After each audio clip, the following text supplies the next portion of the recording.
Alright, YouTube, we are going to check out this 29 Chevy Rat Rod I've got for sale right now. Sorry it's a little loud in here. I'm in my garage at home with my heater running. Pretty wicked car. I'll fire it up. Unfortunately, I can't test drive it because it's nighttime and it's raining. But check this thing out, see what you think. Alright, here's a little walk around on it. It is a 29 Chevy. Car was built out west, Arizona, to the best of my knowledge, from the guy I got it from. That's what he told me. It is actually a 29 convertible. It's not a hardtop car that's been cut.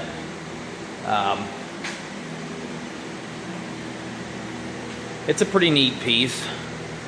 It seems to be pretty well built. It's got coilovers in the rear. Everything's underneath this panel right here. This is the fuel tank with the jerry can sticking out of it. Your motorcycle guys will know. Of course, there's your gas gauge. You can see the level of fuel that's actually in the tank right now. It's got a 235 inline six out of an older late 50s Chevy truck. Couple Stromberg 1-barrels on it. Custom built intake manifold there. The exhaust, those are modified Harley Davidson exhaust pipes for a motorcycle. The interior is actually, the seats are World War II canvas tents, like tent material, which is pretty awesome. Got the grenade shifter, got the old school fire extinguisher in there. The steering wheel is actually out of a Zamboni, and that was used, I guess, specifically because the linkage, the way it runs through the firewall and all. The fella who originally built the car said that needed to stay in there, because I'd kind of like to have changed the wheel, but evidently something to do with the way those things steer. That type of steering setup worked well on this old car. It's got the hand pinstripe dash, which is pretty cool. It's push button start. It does have headlights. Switches over here on the dash for the headlights right there. Doors are pretty neat how they work. Got the handle here. Flips up. I keep a little bit of starting fluid in it. The car has no chokes in the carburetors because it did come from out west. So here, sometimes it takes a little starting fluid if it's cold in West Virginia. I am not a hot rodder, and I'm not going to sit here and comment on what year these wheels were from, but I was told they were from a, maybe like a 31, 32 Ford. Somebody can correct me on that if they want. You can get a good look at the motor. Got this custom built shroud around the radiator. It's pretty neat looking. It does have an electric fan. I have actually driven this car in our local parade. And the thing just went through the parade great, never ever heated. I did fill the car with antifreeze because it had a good bit of water in it, and again, it's because it came from out west. There's your overflow right there. It looks like an A-bomb, which is pretty cool. Again, I apologize for the low light and all, but it's pretty crappy out right now in West Virginia. Frame is Z'd. You'll notice right here, so it does sit pretty low. It doesn't ride that bad. It is a very interesting vehicle to drive, though, and if you're not familiar with how these things drive with this old style steering, they're pretty tricky, to say the least. Pretty tricky. 59 Cadillac taillights, which is pretty cool.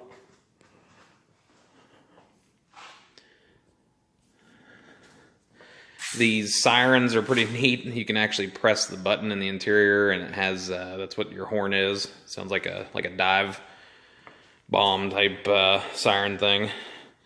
This is the steering setup I'm referring to, and again, I'm not a hot rodder. I don't know that much about these cars, so people online can tell you all about this who might know more than I do, but this antiquated type of steering is a little tricky.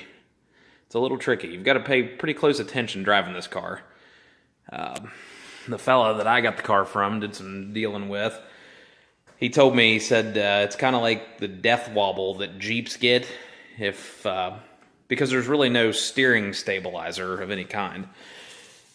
And you know, if you know how to drive a vehicle that's set up that way, it's not that bad. But if you're a first-timer, it's a little tricky. It's got some pretty neat hand painting on it. It's all World War II style. My dad is actually a World War II enthusiast, and he was telling me all about these markings here. With the blue there, with the black and white, those actually have some significance. Got that, got the teeth on the front there, kind of looks like a P-51 Mustang.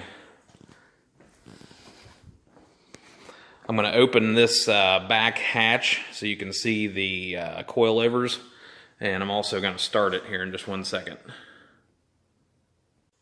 Okay, there you can see the your rear suspension setup. See the frame. Of course, batteries mounted back here. You can see the coilover shocks. It does have 2 per side. If you look there. Got your transverse mounted leaf. You can see your other springs. The car is really well put together. It drives surprisingly good, and it fires up every time. It seems to be a pretty reliable old car. Great parade car, and I mean, you could do so much with this car. It's good for promotional stuff. We like it sitting down around my shop because it gets attention like nothing I've ever seen. It's a really cool old piece. It really is. All right, let me get it fired up here for you. Okay, got it lit up. It's been sitting in my garage here for a little bit, so I gave it a quick squirt of starting fluid there. Here's running. The car still runs the old style generator. It's pretty cool. Look at that right there. Old school Delco Remy generator. A little bit of juice here.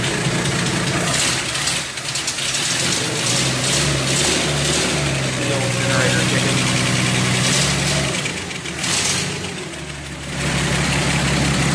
After it warms up a little bit, I usually like to kick the fans on. Electric fan is right here. Again, it does have working headlights. There you go. There they are. I've still got the lid off the back here. Even has a license plate light.